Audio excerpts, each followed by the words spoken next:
Okay, so as more people join the webinar, I think we'll go ahead and get started.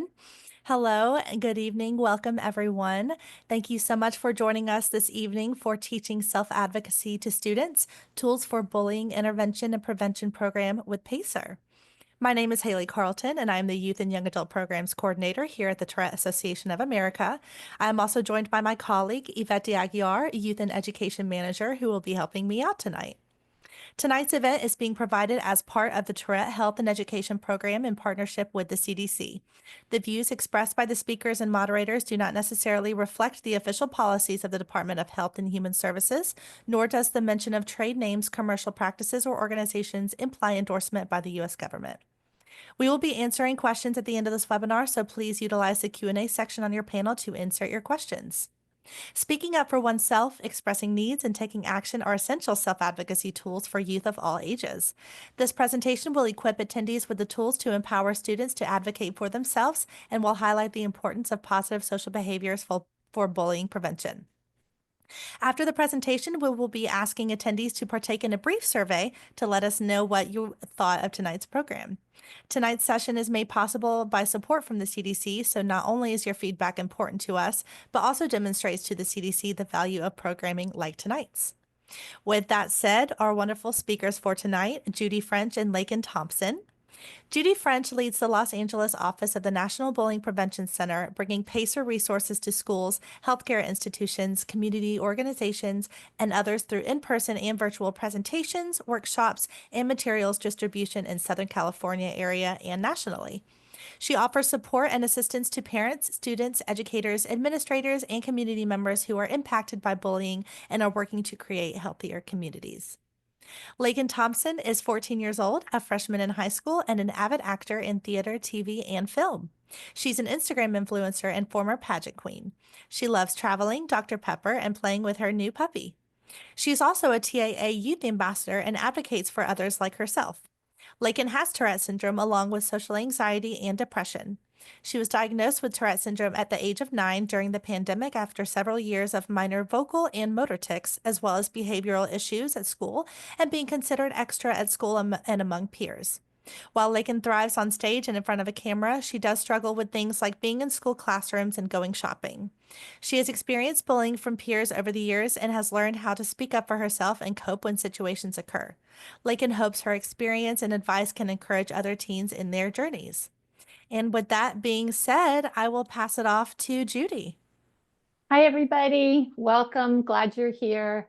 Thank you to TAA for coordinating and organizing and doing all of this. And I am going to share my screen and we're going to get started on this. I'm really excited to be here with you tonight. I think that self-advocacy or speaking up for oneself is just about the best thing that you can learn to do. Doesn't matter if it's for bullying or anything else. Learning to speak up for yourself is really, really important. So quickly, I'm from PACER's National Bullying Prevention Center. We're part of a big nonprofit that is in Minneapolis, and we've been helping kids with disabilities or health issues since the late 1970s. And because of that work, we've been doing bullying prevention work all along. But we decided in 2006 that we were going to become very intentional about that work for all kids with disabilities, without. It doesn't matter who you are. If you're in kindergarten through 12th grade, we're here for you. You're not alone, and we can help you. All of what we have on these 3 sites is free for you to explore and use. All the resources we have that are in publication form can be downloaded, and some things are translated into other languages as well. So we hope that you go up there and explore, and you'll be doing that with another 1.5 million people that visit every year. So lots of good stuff up there for you. And it's all based in really good research, which means that there are people out there studying what bullying looks like, how it affects people, and what to do about it. So we have a lot of good things to tell you about what you can do. Okay, we're not going to talk a lot about what you can't do tonight. We're going to talk about things that you can do, some of which you may already know. So we'll just say, yeah, good, keep doing it. First of all, just to explain the terms that I'm going to use, if you're an advocate, you're helping other people get what they need. And so Tourette Association of America are their advocates for you, right? I'm advocates for kids. I'm an advocate, and PACER, we're all advocates at PACER for kids with disabilities, kids who are being bullied, kids with all kinds of issues. That's what we do. But a self-advocate is someone who can speak up for themselves and communicate about what they want, right? So a self-advocate is saying, here's what I need, here's what I want, here's what I do really well, here's what I need help with. What that means, though, is that you're not expected to do everything by yourself. It's just that you know how to express what you need. You don't have to do all the steps to get it. And you don't always get what you want. If you start to think that self-advocacy is about getting like, a new bike or some sort of new video game, that's not what we're talking about. We're talking about learning to express needs for things that are really important to you and that can really help make your life better. Okay, so we're here today because when you learn to speak up for what you need, you actually learn to solve your own problems better. And you also start to understand, okay, this is a problem that's too big for me, and I need to ask for help from an adult. And we adults would like you to solve most of your problems, to learn to solve them yourself. But I can tell you that there are problems like bullying that are bigger than you. And we really need you to come to us when you're having a problem like that. So learning to speak up for what you need will help you understand when what you need is somebody else, an adult. And whether you're having, just an ordinary friend problem or a more serious relationship problem like bullying, learning how to speak up for yourself will help you understand also that you can make change in your world, positive change in your world. That's what we want to think about tonight, that you have the power to make positive change in your world. And we need your voices. We need you to speak up about what you need, about what you see that others need. So both advocacy and self-advocacy, we need you to be speaking to us about what you're seeing. And I think this statistic right here is really interesting because it's rare you see 100% of anything as a solid piece of research. But we know that in schools, most students, if not all, as this statistic suggests, are aware of what's happening with bullying in their school or in their group or on their team. Everybody's pretty aware. So we need you to be able to do that speaking up and to know how to do it efficiently so that adults hear you, respectfully so that they want to listen to you, and effectively so that what you say needs to happen or what you're trying to express about it really gets heard, and so that positive change happens. So first thing that we've got to do is to talk about how do you identify what's happening to you? So is it bullying? Is it conflict? Or what is it? So we're going to go through a little what I call bullying 101 to sort of break down what bullying is, what conflict is, so that we can all be clear and be speaking about the same thing. Because a lot of people out in the world really are not clear. And I'm talking about adults. So they're not clear about what's happening, and they might call conflict bullying, or they might think that bullying is just a part of childhood. It's not. It is a learned behavior. It's not a normal part of childhood at all. And we're going to clear up all of that. And then I'm going to pause. And if you have questions about what I've said, that'll be the time for that. And we're going to have a guest star up here.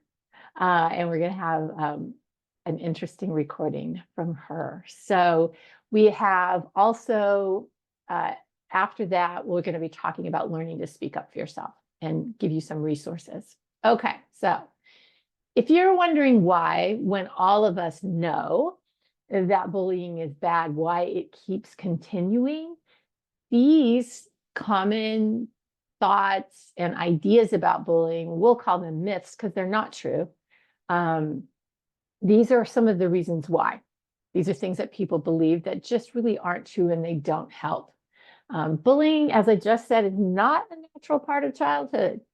It's something you learn, right? So even if people look like they've been mean since the moment they were born, it's not true. You don't know how to do much of anything when you're born, and you learn how to do behaviors, whether they're good or bad. You learn it from watching other people. And so it's very important for all of us to understand that bullying is something that's learned, and that behavior can be retaught, so relearned and change. No one who is bullying has to keep bullying, and no one who's being bullied needs to stay a target. Those things can all change. I'm sure you've heard that words are not supposed to hurt as much as other things, but words hurt a lot. We know that's true. And a lot of bullying happens where nobody's even in the same room, like cyberbullying or verbal things, rumors, things like that, that are, nobody touches anybody. So they're all words, and those things do hurt. Bullying also doesn't make you tougher. It really doesn't. Bullying can break you down. And so we don't want anyone thinking that it's something that makes you more resilient or stronger or tougher, because that's not true. And we don't want you to experience something like bullying in order to get tougher. That just doesn't make any sense at all.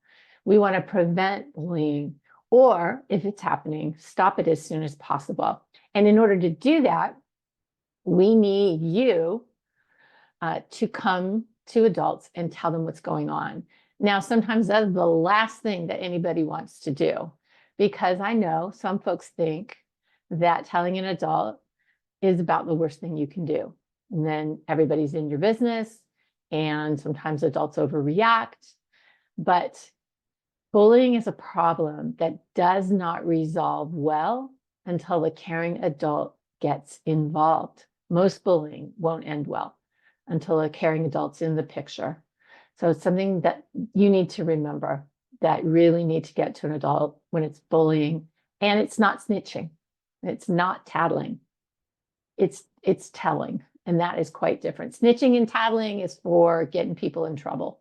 But if you need help, that's telling. And you need to do that in a situation like bullying. Okay, to the definition. I think it's really interesting. There is no single definition of bullying or cyberbullying. Nowhere in the world. They're all slightly different. And that's why I think some adults get confused, because what we grew up with is very different from what I'm telling you right now. And the definition has even changed in the last 5 years. So some people haven't caught up to that change. Here's how you should remember it. It's hurt or harm. It could be to your body, your mind, your feelings, hurt or harm. And if you're receiving the bullying behavior, if you're the target, you really can't stop it. You can't stop it because you don't have the same amount of power as the person or the group doing the bullying. And that power may be something that only you understand. It could be physical, like somebody's going to threaten to beat you up and they're stronger than you, so you know they could do it. Could be that they have more friends than you, or they have more power in your social group and they could turn people against you. It could be that they know a secret that you do not want anyone to know.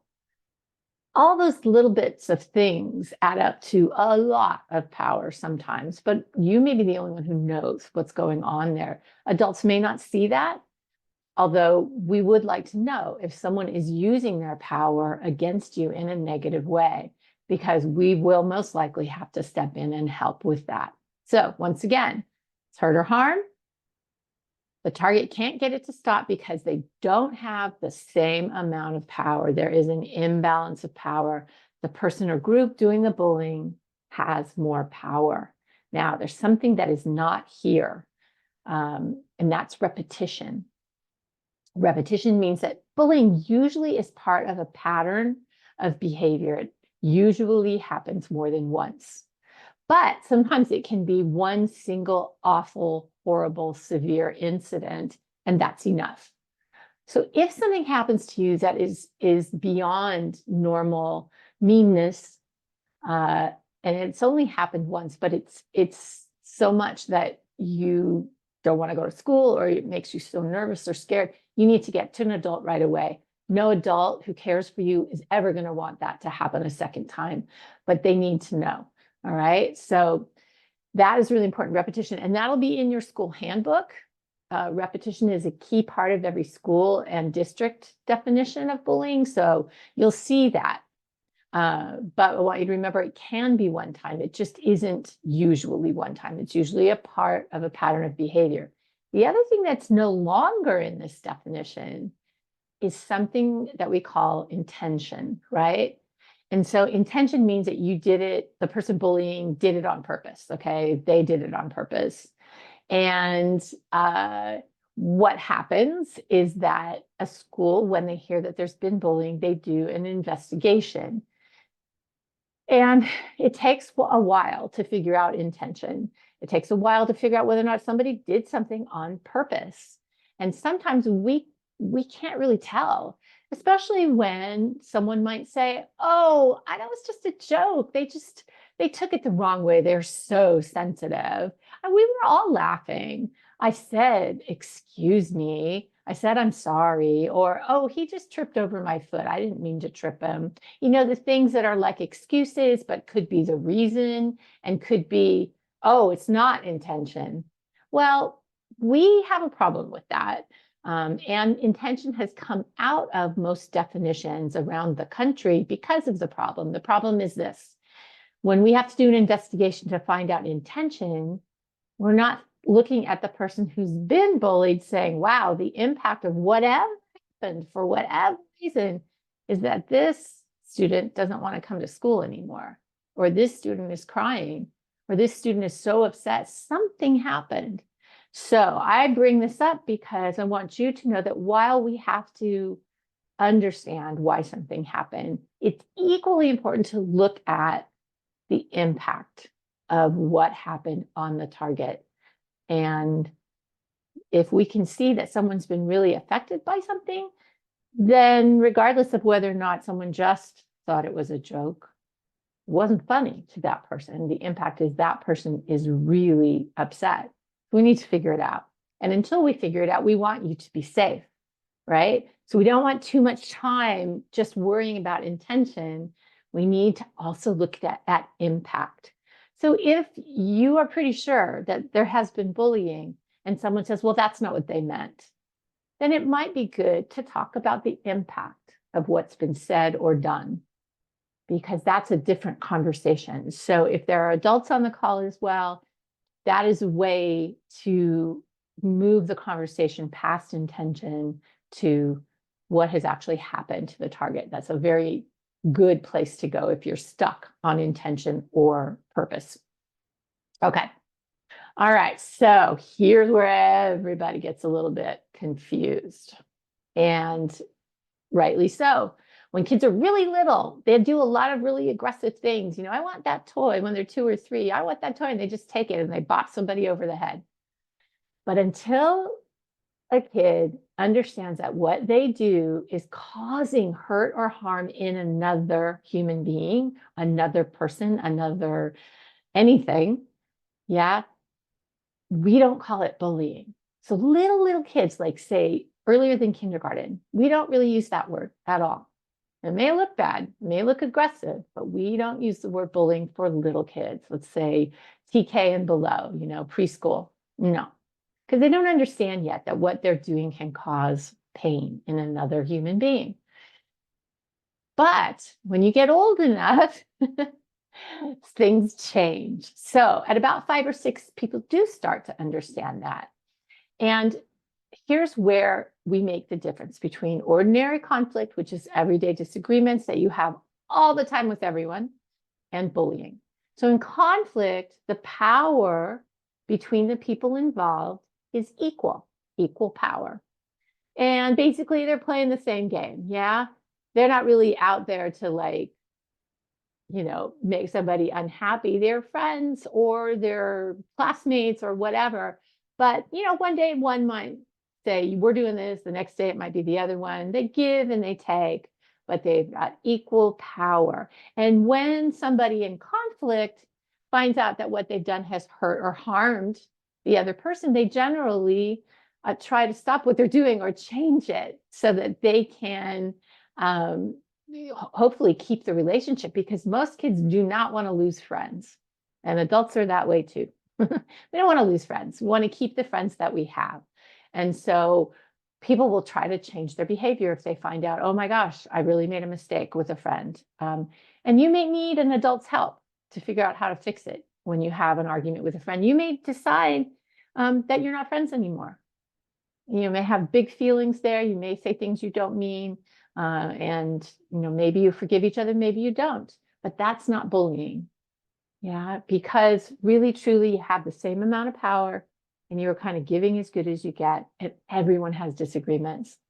But with bullying, and the reason why that little red button is there, with bullying, if I find out what bothers you, then I'm going to keep hitting that button. If I get a reaction when I do something, I'm going to keep doing that thing so that I can get that reaction from you. And that gives me kind of a sense that I like. It gives me a feeling that I like. And so I'm going to keep doing it over and over again. Anyways, that is only possible because I have more power. So if I'm the person doing the bullying, I can only keep hitting that button, keep making you have the reaction because I have more power. So conflict, equal power. Bullying, no. The person or group doing the bullying has more power. And so you can't stop me because I have more power of some kind than you do. That's why you need to go to an adult, because the adult usually has more power than the other people doing the bullying. So that's why that's important. All different kinds of bullying. Just put up some of the kinds here. This is how we think about it. And in a second, I'm going to tell you what is the most common form of bullying, but you can look at these different types of bullying and see what you think is the most common. A lot of people right now have a lot of strong feelings about what happens most often. So I'll tell you on the next slide, but those are some of the ways we think about it. And there are some things that happen in friendship that aren't obviously bullying, but over time, if anyone is treating you badly over and over again, that doesn't sound like friendship. So a lot of people write into us to say, hey, I think my best friend is bullying me. And my first thought is, friend? Yeah, no one who calls themselves your friend should be treating you badly. They should be treating you with respect. You should feel good when you're around them. And if you don't, that's something to have a conversation about. Also, we're really careful with our language. We don't use the word bully as a noun. So we don't tag anybody with the label of bully. I don't call anybody a bully. I don't call a group bullies. I don't. Instead, I say the person who is bullying, the person doing the bullying behavior, like that, right? Because we don't think it's fair to call someone a bully when that name really sticks, and it sticks sometimes for some people forever. So we don't do that. We also don't use victim. We use the word target because we think that has another sense to it. With both bully and victim, it makes it seem as though you're that forever, like that becomes your identity. And that's just not fair, because people who are bullying may be being bullied as well. All of those roles shift and change. And we don't want anybody to think that they are stuck bullying, no, or being bullied, no. Those things, those behaviors, what is happening can change. You have to understand that. And part of doing that, of course, is learning to speak up for yourself, which we'll get to in a minute. In terms of risk, anybody can be bullied and anybody can bully. Even people that look like they're so nice and they're like straight A students and all that, they can bully and they can be bullied. There aren't any usual suspects. It could be anybody. It's just the decision about how you use the power that you've been given over somebody else. You have the power to make a relationship and make a good one, Or if you have power over someone, you can ask them to do things for you. Or you can, if you know they want to be your friend so very badly, you can ignore them and tell them by your actions that no, they can't be a part of your friend group. That's a pretty powerful experience, wanting to belong and being told you don't belong. So the decision is, if you're going to be somebody who uses your power negatively, to know that you can be someone who's bullied. Most people, they identify with being bullied, but we all have it in us to use our power negatively. So we have that choice all of the time. There's no guarantee that anyone who's at risk for being bullied will get bullied. One of the things that really helps is to make sure that everyone is included in a social group, whether that's a classroom or a team. Helping people be included, helping them not be isolated and alone really helps reduce the risk that someone will be bullied. So if you can do that for your friends who are around you, that is a really big deal. And also, if you're someone who thinks a lot about how people are different, remember that that's one of the risk factors for being somebody who bullies, is this sense that you can be a person who decides that the difference is no good and you don't have to treat that person respectfully. But again, you have the power to make those decisions. It's about power. That's what bullying is about. All right. I told you I'd tell you what was the most common, and I'm sure you have guesses, but here it is. The most common form of bullying is social exclusion, meaning that where or when rather a student is excluded from the social life at school, whether maybe they don't have friends or maybe they put themselves alone in the corner somewhere. But that is one of the scariest and awfulest things for anybody at school. And so if people are actively excluding another person, that can feel just like being beaten up every day. And so we know as adults, that's stuff that we have to work on so that nobody feels that way. And we know that inclusion and kindness and acceptance of difference is really what fixes some of this, but we have to work on it. We need your help too for that. So I'm going to pause and we're going to have somebody come in just a minute, but I'm going to pause right here to see if there are any questions that have come up in the Q&A about what I have just been talking about. So anything about the definitions, anything about what I've been saying about conflict or bullying, or using the word bully as a noun, as a tag, as a label, any of that. If not, there'll be more time for questions at the end. So not to worry if you have something or you haven't quite figured out how to say it yet, do not worry. But if you do, definitely put it in the Q&A, which you'll find usually at the bottom of your screen. Okay.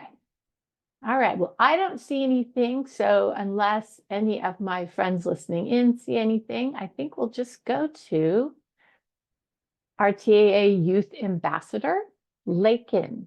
And I'm going to stop my share so that my friend Haley can start hers.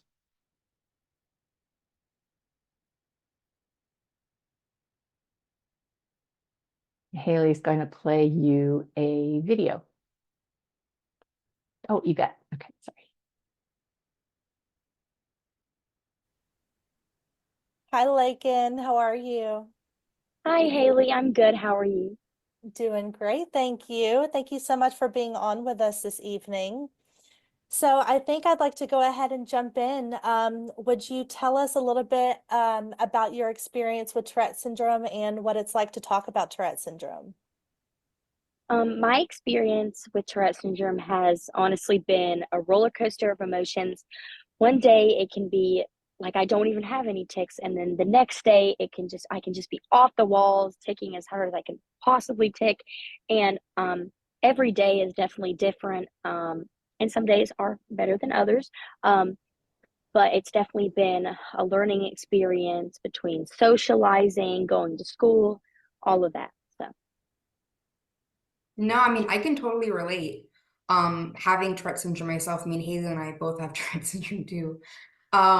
So when you were first experiencing bullying, what did it feel like for you? When I was first bullied, I felt very embarrassed and I was hurt and I was angry. I didn't understand why people were treating me poorly, and I didn't know what I did to deserve what they were saying or what they were doing. I also felt very lonely. I was left out of a lot of group events and friend groups, and that made me feel very lonely. I can imagine. That's very isolating. Um, so with that to say, when you were experiencing bullying, did you speak to an adult? And if so, what did you say? And how did you pick the adult that you spoke with? So it happened in school. So the first thing that I did when it happened, I text my mom because she's the one I trust and she always has the answer for everything.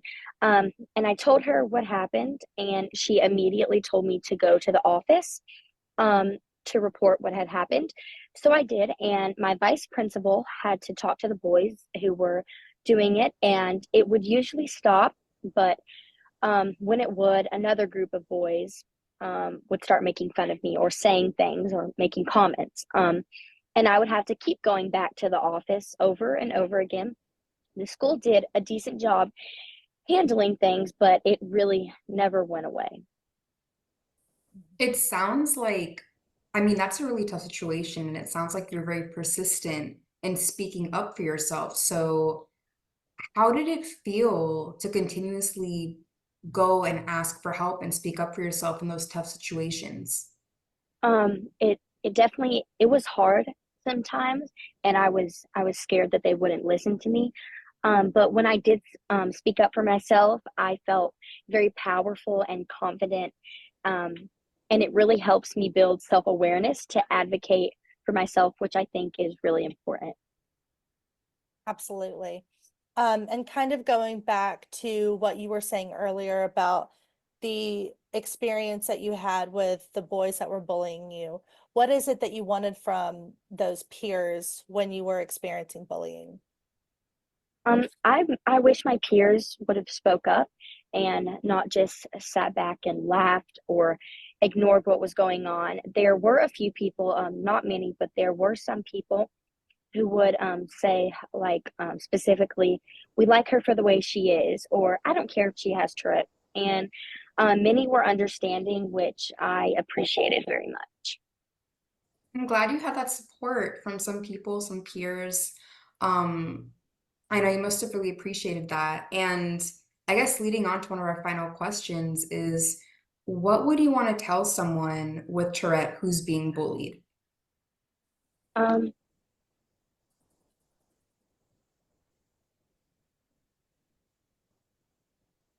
No worries. I know it's sorry. a tough one.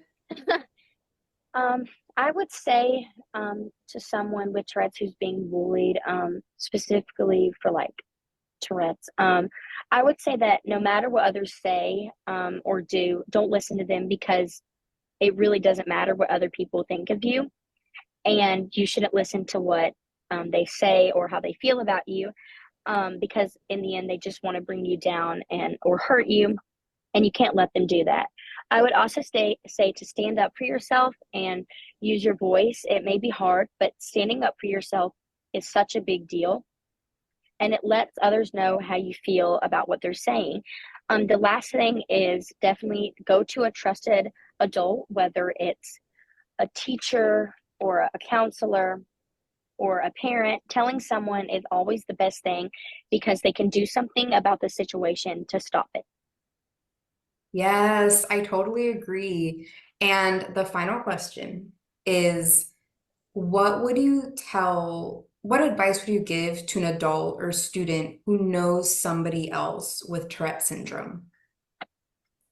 My advice to adults or students who know someone with Tourette syndrome or is around someone with Tourette syndrome is to be patient, understanding, and always open minded because you never know what they are going through unless you're in their brain. And they may not necessarily speak about it just because I know when I was first diagnosed, I was ashamed of it and I couldn't even say the word Tourette. And Some may not want to speak up for themselves. And for anyone with Tourette syndrome who is like me, I want you to know that I still struggle, and some days are better than others, but always keep your head up, because things will get better as you're older. And people with Tourette syndrome, I think it's very important to find someone to look up to, because so you can know that they're going through the same things that you're going through. And the last thing is to accept yourself, because being yourself is okay. Oh my gosh, thank you so much, Lakin. I'm getting emotional. Thank you so much for those wonderful responses. We really appreciate you, coming to interview with us and kind of giving your input as someone with real lived experience. Of course, I appreciate it so much that you guys had me. Of course, and thank you.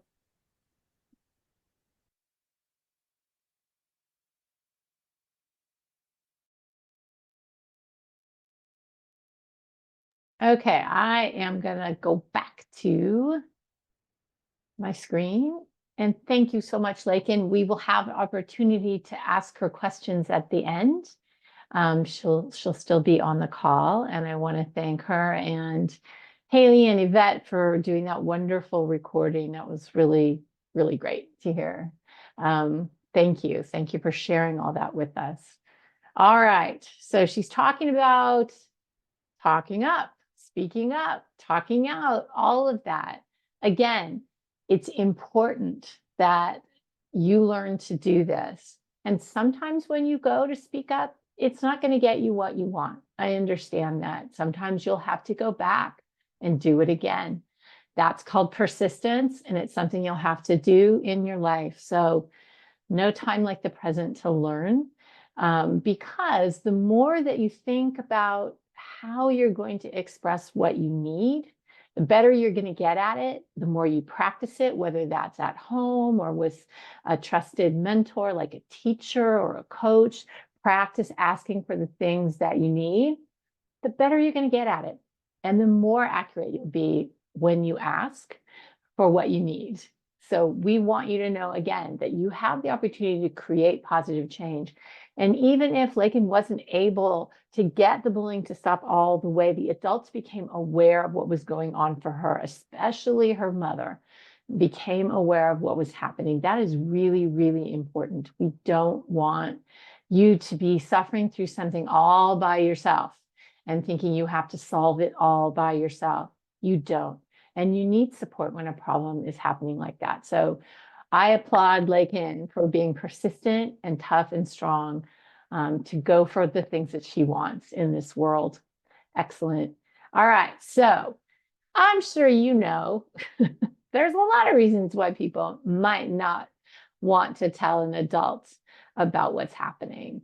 Sometimes adults overreact. They get too emotional about what you're going to tell them because they really care about you, or they're really angry that anyone would be mean to you, and they want to fix it. They want to fix it right now. When I told my father about the bullying that I was experiencing, he said, I'm going to call every one of those parents and give them a piece of my mind. And he meant it. And I said, no, because it wasn't going to help the problem. It was going to make it worse. And I was able to talk him out of doing that because the bullying was in the past at that point. But that's a fear that a lot of kids have, and it's real. But here are some other reasons why kids don't want to talk about it.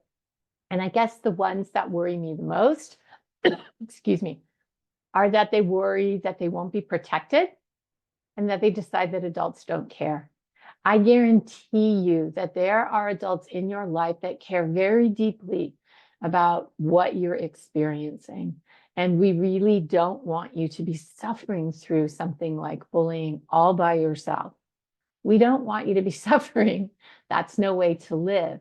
So we know as adults, we have to be careful with a story, a difficult story like a bullying story. If someone's being negative and aggressive towards you, we need to take the information you give us and then think very carefully about what to do next. And a lot of adults have a hard time with that because they want to act right now to fix that situation because they don't want you to hurt. That's why what you want in the situation is very, very important. You're going to work together with the adult who cares for you, but they need to know what you think the solution should be. You have to have a voice in creating the solution. So here's some advice that happens when people get maybe overreactive. And it's advice that was given to generations past and is still being given. And it really doesn't work. It will not work for you. So one thing that my mom said was just ignore it. They're just jealous. It'll pass, just laugh it off. And then they'll think, oh, she's got a great sense of humor. I'm like, I don't, not for this. And my dad said, oh, you know what? Just pop them in the nose and they'll never bother you again. I can tell you that both of those pieces of advice will make or can make a bullying situation get worse. So sometimes those things work for people, but for most people, they do not work. So don't give that advice to anybody. Don't take that advice from anybody. Sit down and have a good think about what you need to do. You don't resolve it yourself. And when it comes to bullying, you really don't want to be talking to the person or people bullying you and telling them how you feel about it. That's just not necessary in this. If you're having a conflict and someone's making you feel bad in this conflict, you may then say, that makes me feel really frustrated, or that makes me feel really sad that you would say that because we've been friends for a long time. That's fine. That's appropriate. But in bullying, talking it out, telling them how you feel, no. Okay, no, you need to do something quite a bit different. And what's hard about this is that those are the advice that we would give if you were in conflict. But for a target really can't do much to change the bullying situation. As we said before, target doesn't have the power. And somebody who's bullying may not know what to do. They may not know how to stop. They may be being bullied as well. They need help too. So everybody needs support, and that support is best from an adult who cares about you, that you trust. All right, this is the heart of what I wanted to talk about with you tonight, self-advocacy. This is a document that is available up on all three of our websites. Pacer.org/bullying is where it lives, but it also lives on Pacer teensagainstbullying.org and Pacer kidsagainstbullying.org. And it's the Student Action Plan Against Bullying. It's something that helps you think through what you want, what you would like to see, and how you think the situation could be better or different. Also, once you have that thinking in place, who you might need to get involved, right? But it's meant for you to do this with an adult, either alongside an adult, if you could have the adult write down step 1, step 2, step 3, those responses, or you could fill it out and bring it to an adult and then talk about it. This is not meant for you to do alone for the whole thing. Now, it looks like this when you open it up. We have 2 examples. This is just the second one. The first one is a 10-year-old student. The second one is a 14-year-old student. And that one is actually a witness, someone who has witnessed bullying and doesn't like it and wants to stand up for his friend. But once you get past those 2 examples, you have this blank space to fill in. And remember, this plan does not happen without you in it, right? So these are your answers in here. So you describe what's happening. That's obvious. You would do that no matter what. What's happening, who's involved, when it's happened, has it happened more than once, and how it's making you feel and think about yourself. Step 3, as I said before, is where you are going to have to think about getting the things done that you want. But it's step 2 that I really want you to think about right now. So this is the question you ask yourself. If this situation were better, what would it look like? This is the imagination piece. This is the brainstorming piece. This is the piece that teaches you how to say what you need. You might not be good at it at first. Maybe you're really good at it, but it helps you be specific. because most people who are targeted for bullying, they just want the bullying to stop. Yeah. They just want it to stop. And it's much simpler sometimes than the solutions that adults might come up with, because those are often focused on punishment. There should be consequences for someone who has been bullying you. But there also has to be more than that sometimes, or less. And a lot of targets just want the bullying to stop. So this is why it's so important that if you're a target, you say, here's what I want. I just want them to leave me alone. I don't want to talk to this person. I've had enough of that.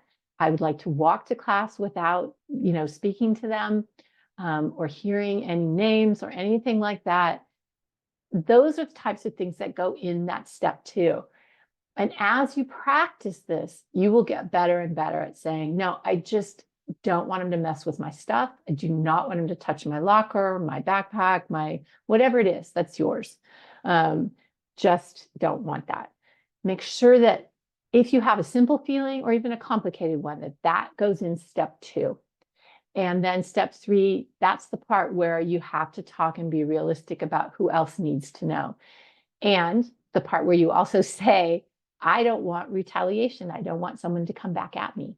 I need to make sure that now that I've told the story to you, that the story is kept as quiet as it can be going forward.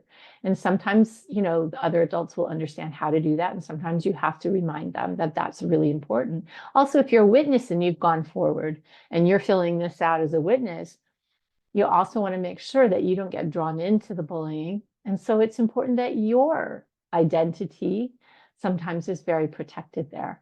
So the adults need to understand that as well, if that is part of your wish. But this tool that I hope you find and talk about with the adults in your life, this tool will help you work through what your feelings and thoughts are about how you would like to go forward with a difficult situation like bullying. You can use this for other situations too. This is just a great thing that we use for bullying. And it helps, if there are adults on the call, helps you too.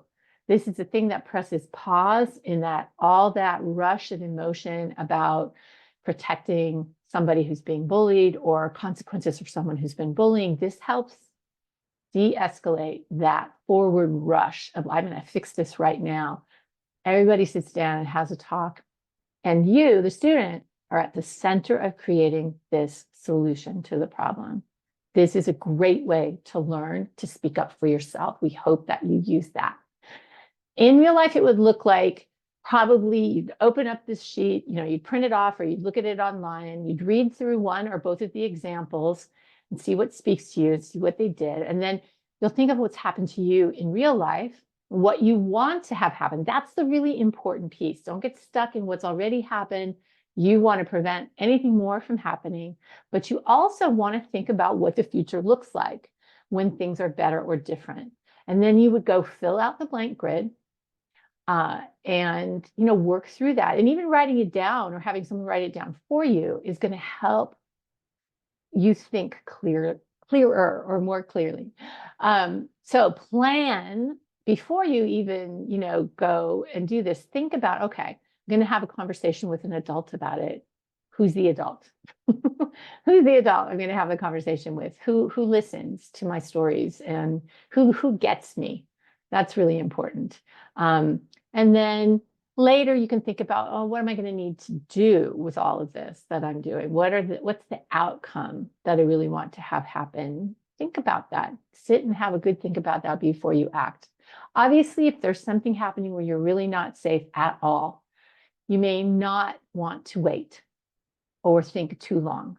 Get right to an adult you trust and have them hear what's happening. That's critically important. We want you to be safe. Waiting is not an option if your body or your mind is in terrible pain, right? We don't want you to think that you're alone or you're unsupported. So you need to get support. Part of speaking up for yourself is knowing who you can go to. Okay. So identify yourself tonight when you're thinking or speaking to the adults in your life. Identify for where all the places you go in your life Who's the adult that you could speak to that you trust? Talk those things through with your family and the adults that care for you. Very important to do. And with cyberbullying, now listen, I know that things are not perfect. I know that people make mistakes. And so what I want you to do is to be talking with the adults in your life about what you see online. Wherever you're using technology, you need to talk about the good and the bad of it. And if you want to avoid having your tech taken away, offer to create an agreement. Again, your words are important in this agreement about what should happen if bad things happen. And then you need to stick to that agreement. Everybody signs it, everybody agrees to it. And then, if you make a mistake, you know what the consequences are. But for adults on the call, threatening to take away technology now doesn't work. It really doesn't. They need technology to a certain extent for homework and for socializing. And so we need to figure out a way for them to enjoy the tech that they have and not be in fear that there's going to be strangers contacting them or bad things happening with cyberbullying in any way. So students, to avoid having your tech taken away, be open with what's happening up there. There are some things that are very mysterious to the adults in your lives. There's some things they just don't know and they need to know. And if you feel weird about things that are happening, like in messaging, like you're playing a game and there's a group messaging, group chat that goes on about the game, sometimes there's talk, trash talk and other things that happen, roasting, whatever. Make sure that you speak about that with the adults in your lives, because some of that may be bullying and you may not recognize it at first. If you're nervous or worried or just not sure, that's the time. That's the dividing line right there. I'm just not sure what this is. Is this conflict, bullying? Is this harassment? That's the time you get to an adult. And for those of you who I know want to help your friends out and be a good advocate for your friends, help them get what they need, be active. Yeah. Bystander isn't a bad word as long as you put some actions with it. And what most kids who are being bullied want is for a peer to sit with them and listen. That's it. That's what they want.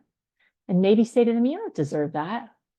You do not deserve that. And what Lakin said earlier is something to remember. There were kids who laughed along with the mean jokes.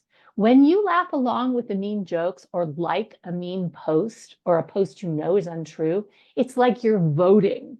Yes, I support that mean joke. Yes, I support that awful rumor that I know is a lie. Don't like that stuff. Don't support it. Don't laugh. Don't hang out with people who do that. Yeah. So listening to the students, supporting them, and being careful, who you hang out with. If people are routinely being mean to others, that may not be a friend group you want to hang with for very long.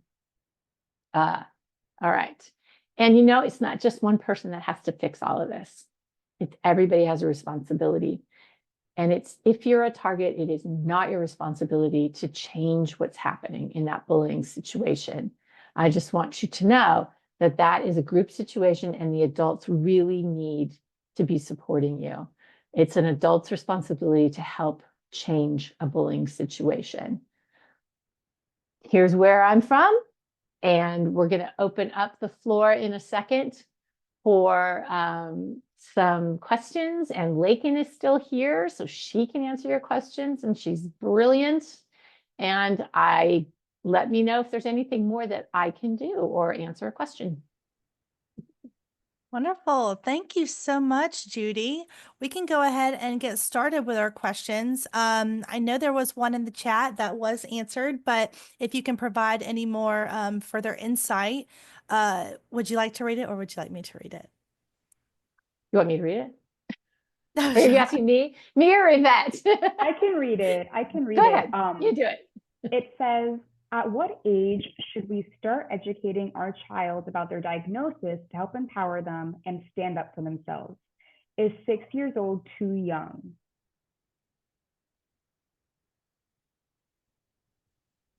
I see the answer you wrote, which is brilliant. It's exactly what I would have said, but I didn't know when you started your junior youth ambassador program, which is great. So two things. educating your child about, and identifying what's happening to them early, I think is really important, because it says, oh, no, this is not weird. This is you. This is who you are. And this is what you see. Explaining and identifying, that's really, really important, just as we do with feelings, anything that, especially if, they are feeling at all different. I just think it's good to own it early and talk about it. But do you guys want to talk about your junior ambassador program? I think that's so amazing. Absolutely. So our Junior Youth Ambassador Program is a program that we launched in 2022. And for the interest of time, I'll kind of summarize. It's a great program for children with Tourette syndrome or tic disorders or co-occurring conditions, ages 7 to 11, to learn how to self-advocate for themselves and stand up for themselves. And we do a training in person in Washington, D.C. Annually in March, and our current applications are closed, but we'll open up again in the summer of 2025. That is great. That is awesome. There were two questions that came in. First of all, what is PACER? PACER is the nonprofit that the National Bullying Prevention Center belongs to. They were originally formed to help parents of children with disabilities navigate the public school system in Minneapolis. And then it grew and it grew and it grew and it grew. PACER is an acronym, and we no longer use the acronym. So it's parents. Oh my gosh, I cannot remember all the, the letters in there, but we were a parent training center for Minnesota. And so it's parent something center for education and resources. It's how that goes, but I can't remember what the A is. What do you do when your daughter's ostracized from all girlfriend groups and they don't include her in anything? That is a sad question and a hard one, because that belonging piece is so, so important. If we're talking about school, those friend groups at school, I hope that there is a social pool for your daughter outside of school that gives her some of that belonging, that sense of belonging. I hope that there's groups, maybe TAA even has groups where she can be with a group of like-minded folks. But that is a very, very painful thing. And I don't know how old she is, Renee. But there are certain times when it seems to be more prevalent. Second grade is one of them. Middle school is another one. But that's a tough question. If you want to, it's not an easy answer. It takes some scaffolding by the adults. And if you can talk to one of the adults at school, if that problem is happening at school, if you can speak to somebody at school who gets your daughter, who knows your daughter, it might be helpful to get their take on what's happening. And if they think there are any good friend candidates, again, I don't know the age here. So, helping her connect to somebody that might be more her thing. But it's hard when kids really want to chase after the group that doesn't want them in it. That is a very difficult thing. And that's a question that comes up all the time. It takes a lot of thoughtful work on the adult's half. So I don't know if Haley or Yvette have anything more to add on that one.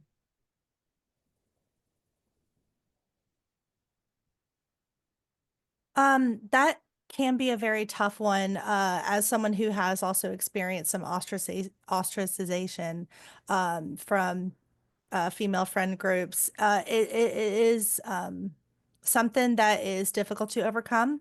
It is definitely possible. I think maybe having that open dialogue is very helpful as well. Yeah. Yeah, I think too, that's a place where, oh, Lakeland, do you have something to add? I forgot you were there. Like I said, I'm sick, so don't mind how I'm talking. But I know for me, when I was losing friends, I found theater, and I found my friends in theater. So if your daughter has, like, say, like a sport or an activity that your daughter likes, find her friends like in that area, and Yep. make that area. Embrace those people. Yeah. That's a great idea. And that's a way to increase the social pool. So away from just what you're stuck with at school sometimes, and increase the opportunities to make friends and friends that have the same interests as you. Theater kids are a certain kind of tribe. And so when you're hanging out with them, it's a lot of fun, but it's definitely a particular kind of person that loves that. I love that.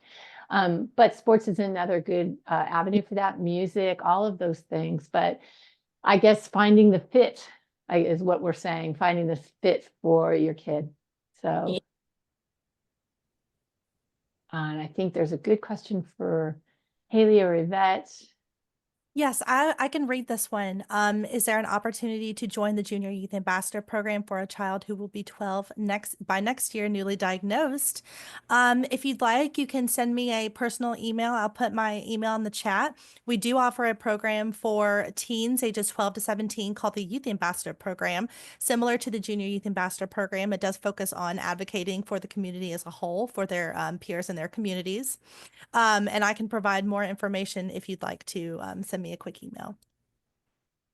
And then I'll there's go one ahead and put more. that in the chat. One more question there too that I think is good for either Haley or Yvette.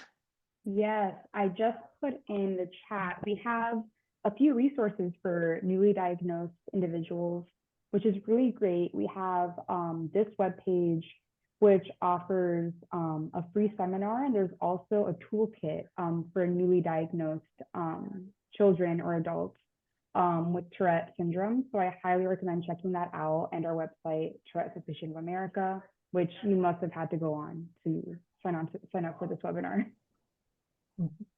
Also, please feel free to reach out. I'll put the resources in the chat one more time. Our email, support@tourette.org. You can email us with any questions, and we do offer presentations for free for your child's school, or any resources you may need if you need additional support. So please reach out, and I'll put that in the chat one more time. And while you do that, just to keep, for the interest of time, we actually have quite a few questions that came in during our registration. So I'll try to get some of those questions out before we end. How can parents advocate for their children? Oh, sorry, that one's to me. Sorry, I was looking for the question somewhere. How can parents best advocate for their children? First of all, listen to your child. See where they are and see what they would like to have happen. See if it's happening in their lives, or if you need to help them, if you need to support them to make a change somewhere. The best advocacy starts with listening. That is the best toolkit for adults. And I'm telling you, before I became a parent, I thought that parenting was going to be sort of dispensing advice, and then my daughter would follow my advice, and then all would be well, right? And of course, it's not like that at all. And so listening and figuring out where she was and where she needed help for navigating social things at school, which she needed a lot of, because we didn't understand till much later in elementary school that she had a pretty severe anxiety disorder, and we didn't know. We just didn't know. And so it took time to figure these things out for her, and tuning into what she needs was the best advocacy. From there, I would say, once you know what your child needs, and you've got the support, for instance, from TAA, you're getting all that best practices advice from them. It's finding an adult at school who gets your child, and by that I mean sees your child and hears your child and really understands what they're about, what they want and what they desire in the world and what they're good at. And then establishing a relationship with somebody like that at the school, so that before things happen, so that you have a relationship, good rapport with somebody at school who can give you a good take on what's going on when things happen, because they will, because they will. So to be in good dialogue with the school, and treat the school as your partner, not as an adversary. I know that parents of children with disabilities fight really hard for their kids, but it's not all a fight. And I think we at PACER believe that coming in with the attitude that, hey, we're all in this together to raise up and lift up this child so that they can thrive, helps you when you have those discussions about the IEP or the 504 plan or whatever's going on. you know, it really helps move those conversations forward. We have a big section of our main site called What Parents Need to Know, and that will step you through everything, including having a productive meeting with the school, how to help your child, much more articulately than I have been here. But so I urge you to go explore that section. It's like a micro site on our main site. So thank you. It's a Thank great you. question. Awesome, Judy. So I have so many questions, but like I said, for the interest of time, some of them are a bit similar to one another that I think we've answered a lot regarding resources. Another question that came in was, what are some strategies for a 13-year-old who lacks confidence? And this could be either for Judy or Lakin. Oh, I think Lakin should give us her take first. Lakin, are you there? Are you still with us? Yay. Yes. So I've made videos on this on my Instagram, but I would definitely say I don't know how to answer this without giving like a typical answer, but I would say I'm trying to think. You said like that lacks confidence. Yes. Mm.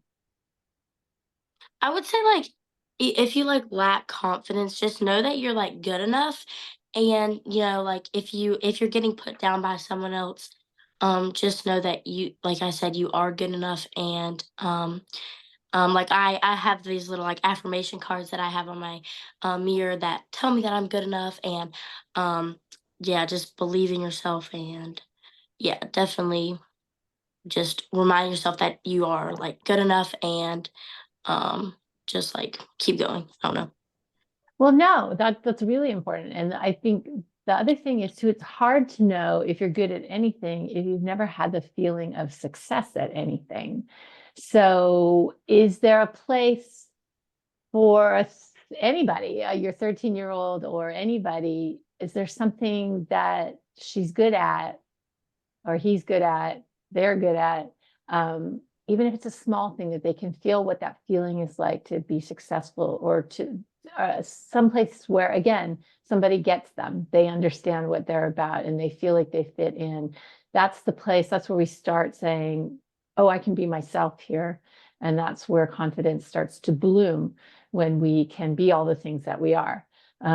So finding a place to be who you are, all of who you are, that really helps. And so, for instance, for you, like it's theater, that's where you feel at home, right? And where you can be all your shiny colors, and that helps. But having that feeling, knowing what that feeling is like, really helps. So as an adult, scaffolding an experience, creating an experience for my child to where they can lead a little bit and lead successfully, or be fit into the group and fit in successfully, find that special place for them.